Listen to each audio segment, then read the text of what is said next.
This is India's Genome Valley. Inside these quiet, sterile labs, there's a revolution taking place that could change the world's approach to public health and potentially save the lives of 100,000 Indian children every year. Bharat Biotech is an Indian firm developing a $1 vaccine against rotavirus, a disease which causes diarrhea in infants and is deadly in the developing world. I think, it falls like a new generation entrepreneurs like us. Okay, money making is also important, but then saving the life of 200,000 children is also very critical.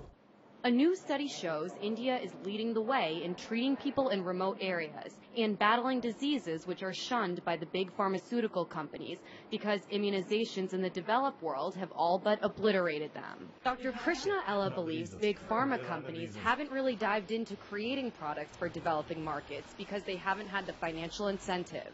And that's why, like many of his fellow Indian entrepreneurs, he decided to look into it himself. They will not be focusing because their shareholders are going to demand them.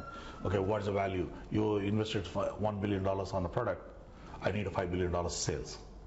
There's nothing wrong in it. Certainly, they're not going to be more focused on the neglected diseases because it's not a global importance. India's leap into innovating for the underserved began when the country began complying with the global intellectual property law. It forced them to stop making only cheap copies of existing drugs and branch out instead into new research and development. Creating vaccines isn't the only way to battle neglected diseases. Diagnostic tests are also key to identifying what the problem is. This fabric chip is being developed here at Achira Labs in Bangalore. The idea is with just one drop of blood on this platform, you could diagnose at home or in a doctor's office, potentially reaching millions of people in this country who don't have access to proper health care.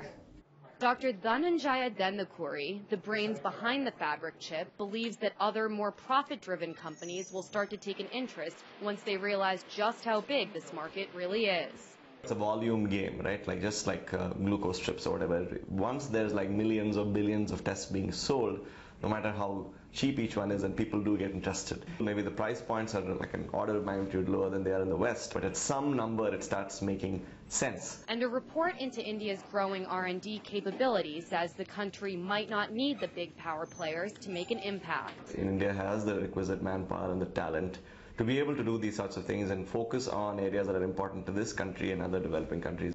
Taking matters into their own hands to save the lives of their country's people and not waiting for the big profit-driven pharmaceutical companies to make the first play. Priya Sridhar, RT, Bangalore, India.